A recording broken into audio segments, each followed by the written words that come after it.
Anieličku, strážničku, opatruj moju dušičku.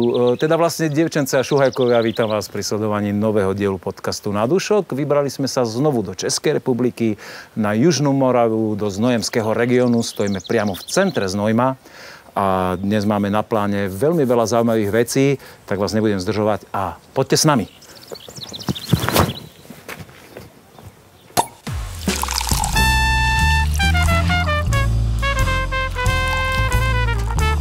Na dúšok s Petkom.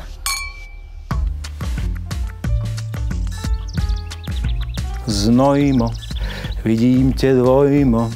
No a okrem toho vidím aj dominantu pešej zóny a centra Znojma, kostol svätého Mikuláša. V jeho tesnej blízkosti sa nachádza Enotéka, miesto, kde sme si dali dohodu, že sa stretneme a kde začneme objavovať znojemskú vinárskú podoblasť. Okrem toho krásne výhľady do údolia rieky Die, ktorá tvorí krajinu a je posiata vinohradmi a už sa veľmi teším, ako to tu dnes vinársky poobjavujeme, lebo sme sa dohodli s Dášou Fialovou, že sa stretneme práve tu v Enotéke znojemských vín.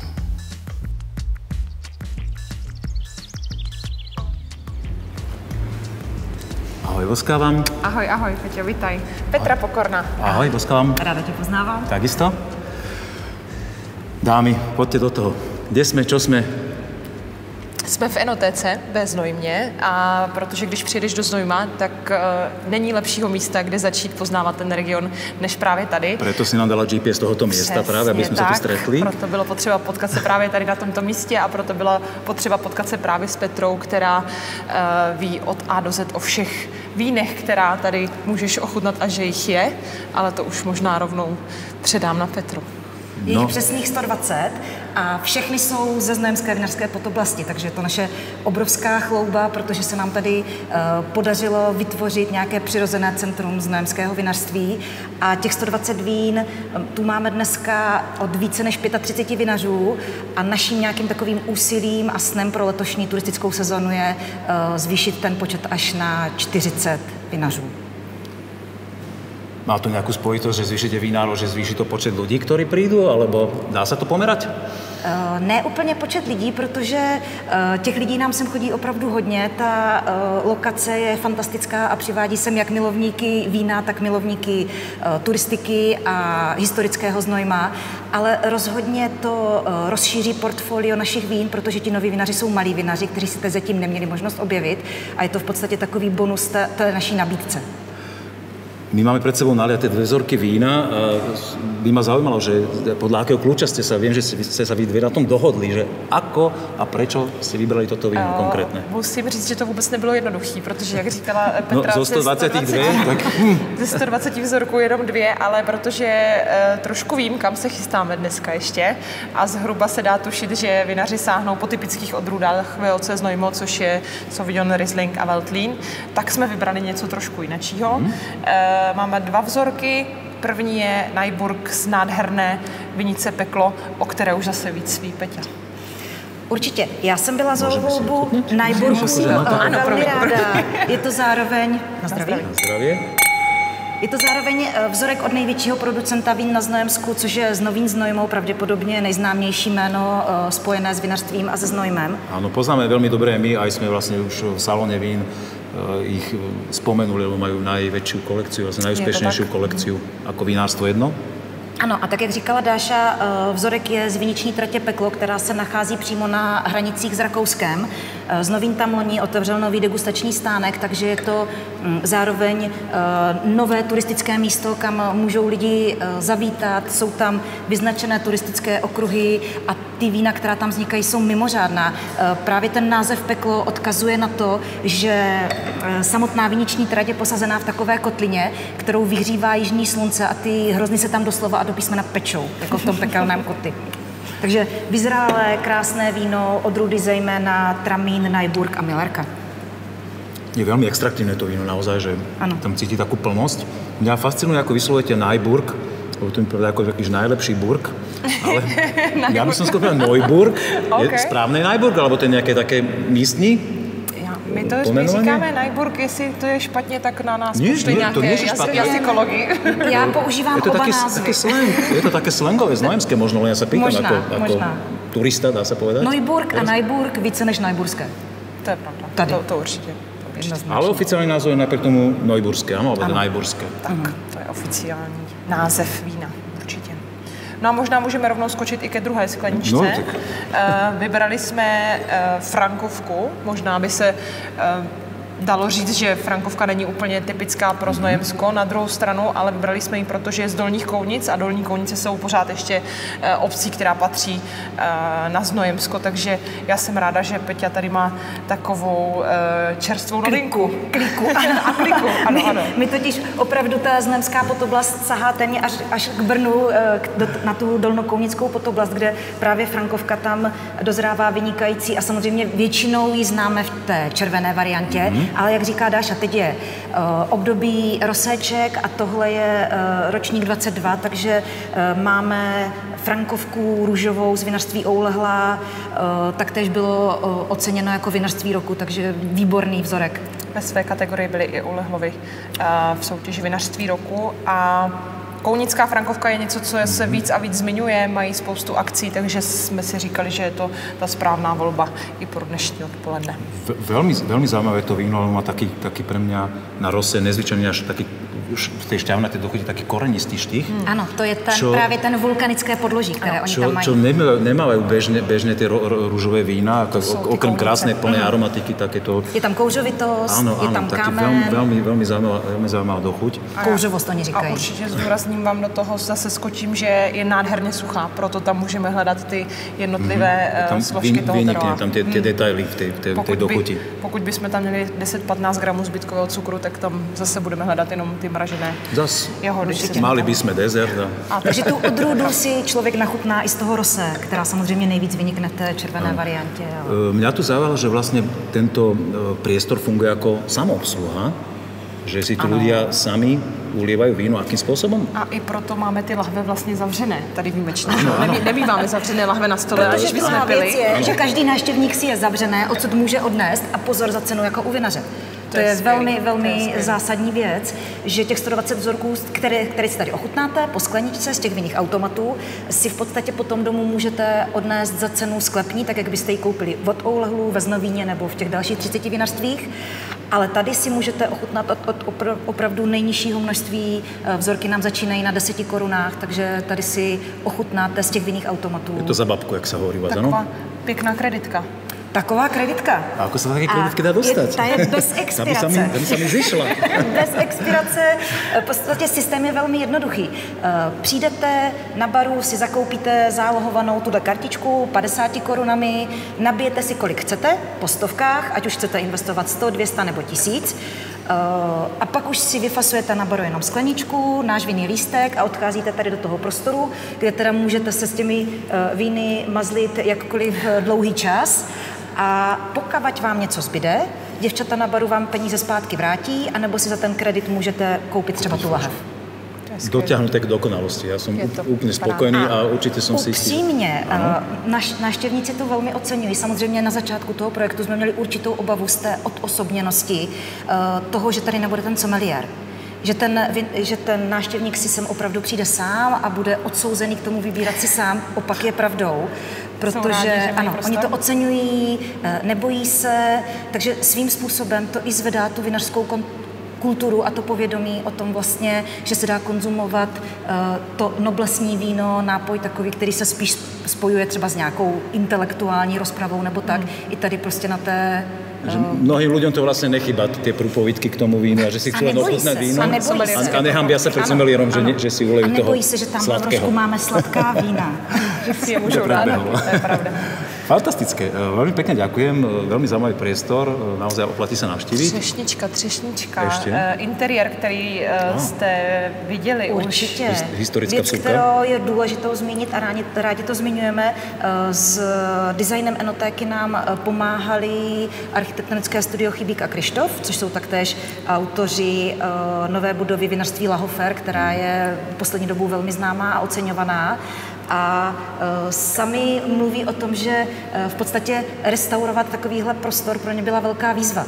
Protože ta část, kde se nacházíme teď, je součástí historického pivovaru, pochází z 19. století, zatímco vstupní část enotékového prostoru je nová přístavba ze 70. let minulého století a dát dohromady tyhle dva nesourodé prostory pro ně byla velká výzva. A myslím, že se s tím poprali zejména ten vstupní prostor, který oni rozbili moderní vestavbou, která svým způsobem má poukazovat na sklepní uličky, tady jihomoravské a zároveň nabízí velmi unikátní pohledy na architekturu, tak je zajímavý počin.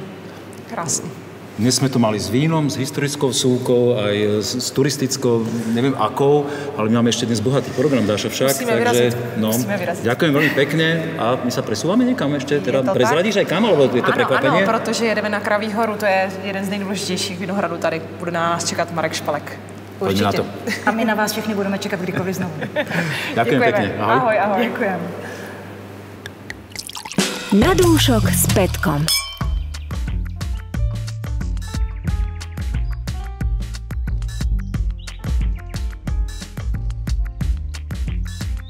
Presne tak, ako sme si hovorili na záver vstupu v enotéke, sme sa presunuli na Kraví horu a keď sme vyšlapali tu na tú drevenú špalkovú vyhliadku, tak vidíme naozaj zo pár dobrých desiatok kilometrov ďaleko, dokonca sú tu ukazovače, že na Pálovu sa dá odtiaľto dovidieť a krásny kus Znojma, nádherné vinice, no teším sa, že sa o tomto mieste dozviem niečo viac. Od koho sa dozviem? Dášo. Od nejpovolanějšího. Poprosili jsme Marka Špalka, aby nám pověděl co nejvíc o tomto krásném místě. Zdravím ťa. Prepol si do slovenčiny, to sa mi páči. Umíš aj po slovensky? Trocha po slovensky. Trochen, dobre. Ale kľudne hovor rodnou rečou, našťastie si rozumieme. Predstav nám prosím ťa, kde sa nachádzame teraz. Jsme na naší vyhlídce, kterou jsme postavili na jednom z nejvyšších míst na Kraví hoře. Kraví hora je takový kopec nedaleko našeho vinařství, nedaleko Nového Šaldorfa. A nejvyšší bod Kraví hory je 340 metrů nad mořem a tady v těchto místech jsme asi 310 metrů nad mořem. Na samé hranici Národního parku Podyjí a u naší vinice, kde pěstujeme tramín červený. A Ulia, tu máme tramín teraz v pohárikoch? A překvapil jsem vás tím, že Nevonia to jako tramín? Původně jsem si říkal, hodilo by se nalít tramín, ale jako první vzorek mně přišlo jako nesmysl, aby jsme chutnali tramín a proto jsme si nalili, nebo nyní ochutnáme nejtypičtější znojemskou odrůdu a to veltlínské zelené. Dobře, na zdravě. Na zdravě. Na zdravě, na zdravě. To je on. Tak ty si autor toho vína, tak nám ho aj představíš? No, autorem je spíš můj bratr, který je v našem vinařství rodinném vinohradník Sklepmistr. Vinařství vedeme ve třech, taťka, brácha, já. Já mám víc na starosti obchod, marketing, ale autorem tohoto vína je spíš teda můj bratr. Je to víno tady z Kraví hory, z ekologického vinohradnictví. Vlastně naše vinice máme už více jak 10 let v režimu bio a je to, bych řekl, takový typický zástupce velmi suchého veltlínu, znojemského. Myslím, že se v tom odráží půda, na které ty hrozny vyrostly. Kraví hora je především o jílu, protože podloží Kraví hory je velmi staré vyvřeliny, horniny sopečného původu, staré více jak 500 milionů let a s větráváním těchto hornin, té ruly, žuly, vznikají jílovité půdy a myslím si, že právě veltlínskému zelenému velmi jako prospívají. Má to veľmi pekný taký korenistý nádych, napriek tomu, že sme vonku a trošku tak pofukuje, tak je tá aromatika na veltlín veľmi výrazná.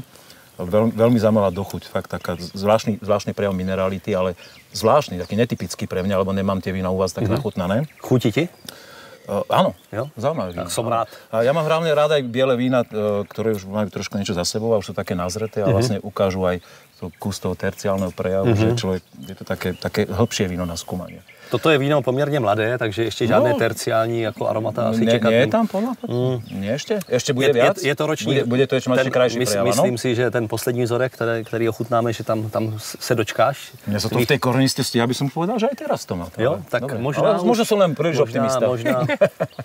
Každopádně to mladé víno, ročník 21 a takové prostě klasicky vyrobené pouze nerez. Čistá kultura kvasinek, nebylo to kvašeno divokými kvasinkami z vinice, ale přidaná kvasinka. Takže takový, bych řekl, lehce čitelný, nekomplikovaný veltlín zelený, který uvádíme na trh pod značkou VOC Znojmo. Jako vlastně nejtypičtější vína znojemská jsou uváděna na trh pod označením VOC Znojmo a tak to mohou být označována pouze 3 označovány pouze 3 odrůdy, Veltlínské zelené, Sauvignon, Riesling Rýnský. Ty si spomínal, že 10 rokov obrábate v biorežime. Následujú vás tu aj kolegovia, alebo ste tu nejakí ojedineli, alebo aké sú tu trendy vlastne na Znojemsku? Čo sa týka obhospodarovania viníc. Bohužel, sami tomu úplně nerozumíme, ale stále jsme na Kraví hoře jediní, kteří hospodaří v režimu bio. Kraví hora čítá přibližně 100 hektarů vinic, tady ta viniční trať, a my z toho hospodařujeme 12 hektarů, takže něco přes 10%. A zaplať pánbu to máme v takových 4 větších celcích, že to není rozfrckané různě, takže si můžeme dovolit vlastně hospodařit v tom režimu bio, i když sousedé nehospodaří v režimu bio. Nám je to velmi líto a přáli bychom si, kdyby celá Kraví hora mohla být prostě takto jakože obhospodařována, ale zatím jsme jediní. No, možno budete inšpiráciou, keď vidia, že to funguje a toľké roky to funguje a sa to prejaví do vína. A ty si spomínal teda ešte ďalšie 2 typické odrody a ja som si tak aj všimol, že ty si ich aj nachystal na ochutnanie. Môžeme premostiť teraz? My pěstujeme celkem 10 odrůd, ale říkal jsem si, no tak jestliže bychom měli představit dneska 3 naše odrůdy, tak jsem si říkal, ať jsou to tyto 3. Veltlínské zelené jako první, teďka ochutnáme Sauvignon, a je to takový Sauvignon trošku netradiční, protože tento Sauvignon uvádíme na trh pod označením šaldorský kravák. My totiž Kraví hoře tady lidově říkáme mezi námi kravák, tak jako Brňáci říkají své Kraví hoře taky kravák, tak my máme taky svůj kravák. A je to takový projekt více vinařů z Nového Šaldorfa, takovéto víno je možné najít u více vinařů v šaldorských sklepích. A vždycky vlastně je to víno ve stejné lahvi pod stejnou etiketou a musí to být vždy odrůda Sauvignon, vždy z Kraví hory, minimálně v kategorii pozdní sběr a výš, třeba výběr z rozunu to může být, takže víno plnější, mohutnější. A co je úplně nejzásadnější u toho vína, že musí být kvašeno divokými kvasinkami z vinice. Toho odlišuje od třeba Sauvignonu VOC Znojmo, že vlastně na vzniku tohoto vína se podílí spousty různých druhů bakterií, kvasinek, a to víno je tím pádem komplikovanější, ale opravdovější a víc odráží teroár, místo, kde vzniklo. Kto toto vymyslel, že stanovil takéto pravidlá, že chcete divokými kvasinkami kvasiť, lebo to je vždy lotéria, že to sa môže zvrtnúť nejakým smerom, to, s ktorým nie ste úplne spokojní, a vy si viaceré vinárstva vlastne dohadujete, že ako má, alebo si to prechutnávate, že či to splňate kritéria? Máte nejakú takú dohodu, áno? Ty podmínky jsme stanovili... Naleju ti, Marko. Ano, buď tak hodná, děkuji. Ty podmínky byly stanoveny v rámci našeho vinařského spolku v Novém Šaldorfu a byla to dlouhá diskuze. Samozřejmě vyrábět víno pomocí divokých kvasinek je trošku taková sázka do loterie a taky větší dobrodružství, jak když se tam ta kvasinka přidá. Nicméně opravdu jsme chtěli, aby to bylo takové teroárové víno, takové malé Grand Cru v rámci Znojemska. A těch vín nevzniká příliš mnoho, každý rok tak 5, 6, maximálně 7. A vždycky se sejde taková komise a tam to anonymně mezi sebou chutnáme a v podstatě bývá pravidlem, že minimálně jedno víno z toho se vlastně nevejde do sestavy, není vpuštěno na trh. Takže myslím si, že podmínky jsou docela přísné. Dřív jsme neměli úplně omezený obsah zbytkového cukru, ale posledních asi 5 nebo 6 let to musí být víno vždy suché. Toto splňá ty kritéria? To je skvělý. Myslím si, že je důležitý u těch teroárových vín držet ten zbytkový cukr co nejníž, protože jenom potom se ten teroár může projevit. Tady se ukazuje ročník 21, že byl fantastický na Moravě. Nádherná šťavnatá kyselina. Víno za mě s velkým potenciálem, jde o to, jestli ho bude dost, aby se dočkalo toho. Ano, byl to po letech konečně zase takový chladnější ročník, kdy nebylo takové horko, a to je přesně počasí, které prospívá odrůdě Sauvignon, když prostě nepřezraje. I když hrozny byly dozralé, má to 13% alkoholu a ještě nějakých 5 gramů zbytkového cukru. My jsme si přáli, aby to bylo víc do sucha, ale prostě kvasinky, divoké kvasinky, těm se nedá poručit. A myslím si, že na té výraznější aromatice se velmi podepsalo to, že toto víno extrémně dlouho kvasilo. Nebudete mi věřit, ale to víno kvasilo 12 měsíců. Ale bez přestání. To se nám nikdy nestalo, my jsme prostě jako na to hleděli, pořád to šumělo. Pořád to trochu šumělo, 12 měsíců. Pomaličku býval cukr, nakonec se to zastavilo při nějakých 5,5 gramech cukru. A myslím si, že díky tomu právě to víno má tolik aroma, i když bylo kvašeno na divoko, protože to kvasilo velmi pomalu. Je nádherně bohaté. Božiu trpezlivosť s tým vínom. Nie. To dokončí, už ste mali dávno flašovanie objednané, vyriešené, že? Přesně tak. A víno sa bublalo. Takže nám nakonec potom vlastně nenavazovali ročníky, asi půl roku byla pauza mezi ročníkem 2021, protože víno nebylo hotové. Mne sa veľmi páči, je to ten ovocnejší štýl Sauvignonu, takým, ja tam som broskyňu povedal, takým... Tých zelených tónov je tam máličko, ale pochopiteľné pri tomto spôsobe spracovania. Zaujímavé, naozaj. A je extraktívne to víno, plné aj tá šťavná, taký kyselinka, súhlasím. Ja ešte poviem k tomu, že ja sa s týmto vínom naozaj stretám poprvýkrát, ale keby som niekde uvidel v vinotéke, tak si pomyslím, že to je nejaký nový vinář Kravák. Že je to také veľmi špecifické, ale zase máte príbeh, o ktorom sa dá rozprávať. Je to na trhu víc jak 10 let? A vidíš, no u nás na Slovensku ja som to akože sledujem, ale zatiaľ toto má minulo. No, tak ale asi preto kvôli tomu sme prišli. Je ich málo. Pozreli. Áno, a i slunko. I slunce. Vysvětlo na Kravák. Páči sa víno. Tak jak jsme objednali. Áno, super. Ale já si myslím, že je určitě důležité říct, že vlastně od všech těch vinařství to víno vypadá stejně. Ano, etiketa je stejná, lahev je stejná a liší se to vždycky jenom tady v tomto logu, kdy tam prostě má ten vinař svoje logo a je to taková prostě ten systém společného marketingu, kdy prostě všichni prezentujeme ten náš Kravák a přitom děláme reklamu i ostatním, jo, takže vlastně já na bráchu, brácha na mě, myslím si, že to perfektně, ta synergie funguje. Toto sa mi veľmi páči, keď si to sám od seba spomenul, že som sa ani nevyzýval k tomu, že presne, že synergia, že ľudia, ktorí ste tu proste z jedného regiónu a že si...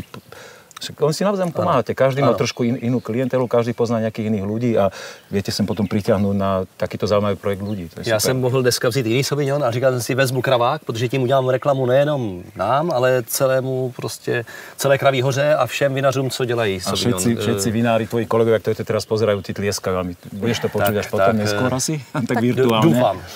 To posledné víno? Z vyhlídky taky není vidět jenom na vaše vinohrady, předpokládám. Přesně tak, my jsme tady takový kosmopolitní. Otevřu třetí vzorek. Poslední víno bude odrůda Riesling Rýnský, královská odrůda, víno králů, král víne nadarmo. My jsme prostě v tuto odrůdu uvěřili a vsadili jsme na ní. Z našich 12 hektarů máme celkem 2,5 hektaru Rieslingu Rýnského, takže nejpěstovanější odrůda. A máme pocit, že to je odrůda, která na tu Kraví horu patří ze všech nejvíc. Opravdu to podloží, ten jíl, ta žula rula, jak říkají tady sousedé, přátelé, kamarádi, vinaři z Rakouska, Urgestein. Riesling Rýnský, který je z Urgesteinu, je to vlastně stejné podloží jako třeba ve Wachau, tak dává nadstandardní kvalitu. A my jsme si všimli, že za posledních 10-15 let prostě není ročník, kdyby ten víňák byl nějaký slabý. Je prostě buď to dobrý, nebo ještě lepší. Důležité ho sbírat, ano, důležité ho sbírat velmi pozdě. Velmi pozdě můj brácha je přesvědčený, že rýňák se má sbírat, až když spadne skoro všechno listí z keřů. Je to krásný sběr. A viete ho tam udržať, ale takto v takomto prípade? Tak řekněme 10% hroznu sbíráme ze země, protože už jeho botrytída napadá i stopky, jo, takže když jdeme sbírat koncem ešte tlak zvierat nejaké, že ste na hranici chráneného územia túto plody je tiež... Hlavně divočáci. Divočáci nás chutí to, že? Keď to dozrie. No. Chutí, ale tak my jsme biovinaři a my prostě s tím počítáme. My to pak promítáme do ceny, že prostě zákazník zaplatí i ty poradili ste si s tým. Požrané hrozny od divočáků. To je dôležité. Dobre, ochutnáme si ho? Děkuji. Aromatika excelentná. Protože máme rýňáku tolik, tak ho děláme dvěma naprosto odlišnými způsoby, aby jsme oslovili co největší publikum. Větší část děláme na nerezu a se zbytkem cukru, ale toto je Riesling Rýnský, který byl na dřevě, kvasil a zrál rok v dřevěném sudu. Velký dubový sud, už asi 10 let používaný, takže ten dub by tam měl být jen tak lehce. Ale je tam čitatelný hned od začátku. A my ho nazýváme velký sud. Je to Riesling Rýnský velký sud. Krásne to vidieť na farbe, že to, ano, že to pekne mikrooxidovalo, že to chytilo ten odlesk. Má to blahodárný vliv na vznik toho vína. Hned po prvom dúšku môžem povedať, že toto víno ma baví. Toto je presne štýl rýňáku, ktorý ja môžem. A vedel by som pre neho stráviť celý večer. Fakt krásne. A ešte si mi predstaviť, že teda neviem, koľko dlho u vás v tomto teroári trvá, kým prídu ten petrole, kým sa tam prejaví. Tak 2-3 roky. 2-3 roky, no. Tak to si prídem o 2 roky ochutnať. Tady ještě mám pocit, že se neobjevuje. Ještě nie, práve nie. Spíš je tam takový med, včelí vosk, prostě takové hodně zralé tóny. ale to přijde. Myslím, že během roku už se toho tam začne objevovat a je to víno, které bylo v podstatě v přívazku výběr z hroznu. Má 14% alkoholu, přirovnal bych ho k takovému smaragdu právě třeba z Wachau. Jo, to se mi líbí, odvážné přirovnání. Mohutný, ano, troufalé. Odvážné a troufalé, ale... Sebavedomie je velmi důležité. Laťku je mi potřeba vždycky hodně vysoko, aby člověk se aspoň někam jako doštrachal. Marko, ďakujem veľmi pekne, že si nám tento krásny hon, u vás sa to volá, alebo teda, Vinohrad áno. Túto vyhliadku aj čas vašich vín predstavil. Ale Dáša má pre nás ešte pripraviť ďalší program na Znojemsku a ten sa volá... Vydáme se i za tvými kolegy a kamarády a vyrážíme na Táju. Užijte si to ještě Ďakujem a moc krát děkuji za návštěvu. Ahoj. Na zdraví. Ahoj. Na dúšok s Petkom.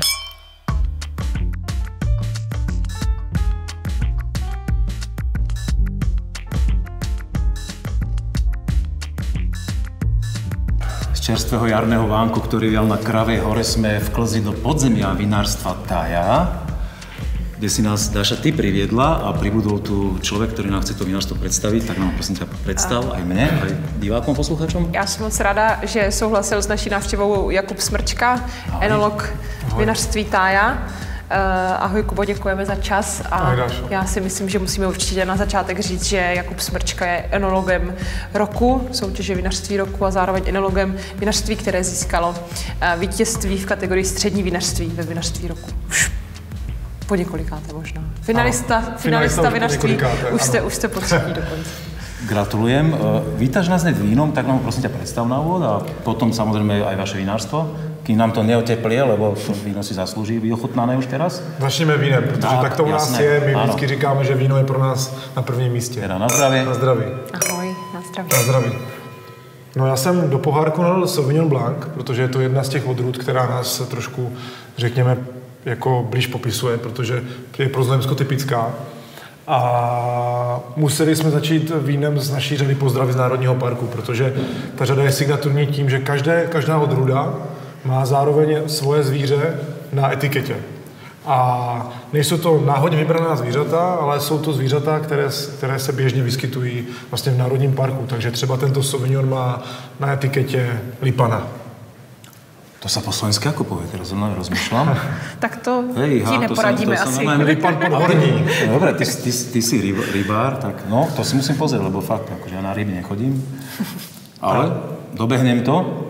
Nepredstavil si ročník, že to je 2021. 2021 Sauvignon a pro nás je typický ten Sauvignon tím, že my jako jedni z mála na Znojemsku hospodaříme na granitovém podloží. A ten Sauvignon je možná malinko odlišný od ostatních znojemských vinařů. Je to tím... Súhlasím.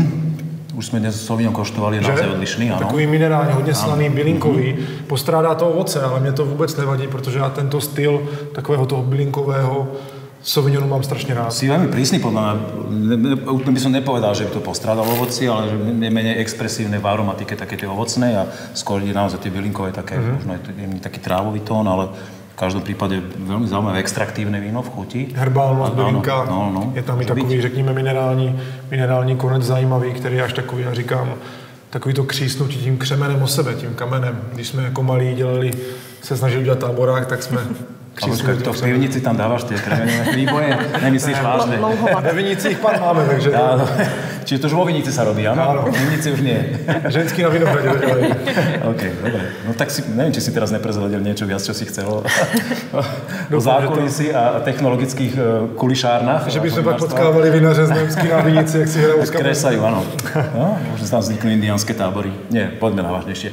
Predstav nám prosím ťa vinárstvo, lebo to je taký nový projekt a naozaj, keď sem človek prichádza, tak a nevie, do čoho ide, tak je aj tak, by som povedal, jemne ohúrený, že čo toto je, že čo to tu vyrástlo zo zeme. Je to pravda, ten wow efekt tady teďka v současné době trošku máme, ale já bych možná ještě jednou zmínil ten název. My jsme vlastně vinařství Tája. Je to vinařství v srdci Znojemska v obci Havraníky. Hospodaříme na nějakých 105 hektarech vinic, což není úplně málo, v 5 vinařských obcích. A naše roční produkce je někde kolem 200 000 litrů v současné době.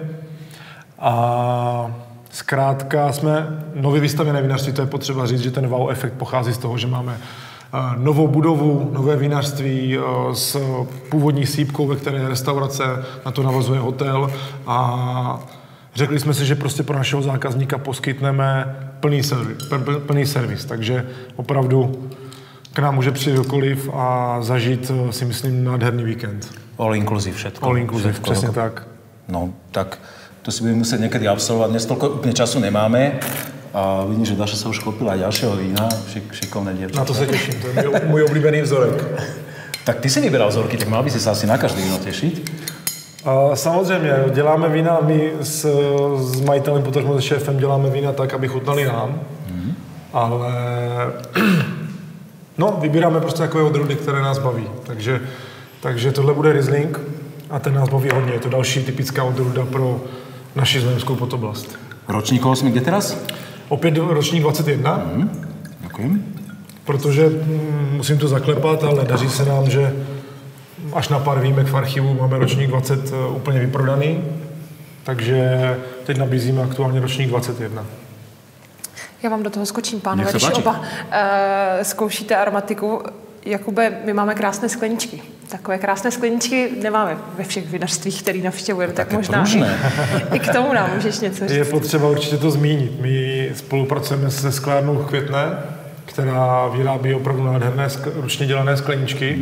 A my jsme si pro ten náš projekt toho vinařství a pro novou budovu a nové vinařství vymysleli, že si uděláme vlastní tvary. A museli jsme na nich pracovat poměrně dlouho, až skoro půl roku, než jsme přišli na správné tvary pro naše vína. A my aktuálně pijeme víno ze skleniček, které jsou na, řekněme, lehká, svěží, aromatická bílá vína. No a pak nás čeká Chardonnay a to ochutnáme ze skleničky, která je větší a je to takový ten burgundský typ skla. Čo znamená polročná práca na skleničke pre teba napríklad? Že vám urobili rôzne prototypy a ste skúšali to isté víno? Že přesně ako tak. sa otvára aromatika, ako udrží chuť, alebo... Přesně tak, musí toho člověk hodně vypít u toho, protože opravdu... To je príjemná robota, ne? Příjemná. A museli jsme, samozřejmě neskoušeli jsme jenom naše víno, ale dali jsme si nějaké etalony, nějaké odrůdy, zkoušeli jsme i zahraniční vína, naše vína a opravdu nevěřili byste, co udělá milimetr, dva třeba v šířce nebo prostě v tom tvaru, takže opravdu ty rozdíly tam jsou a ten tvar není důležitý jenom kvůli rozvoji té aromatiky, ale taky jak rychle a v jaké množství nám to třeba nateče do úst. Takže to všechno jsou faktory, které dost často ovlivňují chuť toho vína. To je normálně celá alchymie za tím. Bylo zatím hodně práce a jsme rádi, že nebyli jsme na to sami, takže doufám, že se to podařilo a zákazníci si naše sklenice užijí. Ja si to veľmi užívam aj s tým obsahom, ktorý si teraz zvolil, ale tento riňačik ma veľmi baví. Pekné, krásne, extraktívne víno s takým pre mňa aj dosť výraznou aromatikou na riňák, takýto relatívne mladý, ešte 21 ročník. No, není mladý jen ten ročník, to 21, ale dokonce i ta vinice je mladší. No. Ta vinice má kolem 10 roků, což není úplně nejstarší vinice, ale říkáme, že to je naše nejlepší vinice na Rieslingy, kterou máme. Je to opět 100% granitové podloží, čili ty vína jsou nějaké minerální, jsou méně ovocná, já tam třeba mám víc takového, řekněme, sušeného zázvoru. Třeba to je pro mě úplně typický věm, který mám v našem Rieslingu z toho granitového podloží. Takže sušený zázvor, limetová, citronová kůra a méně té merunky, protože zase třeba pro Znojemsko je typické, pro větší část Znojemska jsou typické ty sušené merunky, ale my tam máme víc tu herbální linku, limetovou kůru, citrusy a ten zázvor. A nádherná šťavnatá dochuť. Toto ma na Rieslingu baví. Pekná kyselina, že? Kyselinka, akože To mají... vysoká, ale jsme zastánci toho, že zákazník, který si přijde pro Riesling, musí být uspokojen tou krásnou kyselinou. Myslím si, že mají obě společnou takovou krásnou slanost v dochuti. To se opravdu nevidí často a nádherně to vybízí k dalšímu napití. Právě i ta slanost společně s tou kyselinou je to krásná kombinace. Kubo tu mineralitu viackrát vyzdvihol a potvrdzujem naozaj, že já to právě přisuzuju tomu podloží a my ve sklepě se snažíme jenom to víno vést za ruku a nechat trochu vyniknout ten teroár těch našich vinic. A zvlášť na Riesling teda aj z týchto končín, či si pomyslím aj teda na Slovensko, alebo moravské, alebo české vinárstva, čo som nachutnal, tak naozaj to je taký atypický prejav pre Riesling, by som povedal, že málo ktorý má takýto minerálny záver. No dobré vzorky vyťahuješ. Som zvedavý, čo ešte nám povieš, aké...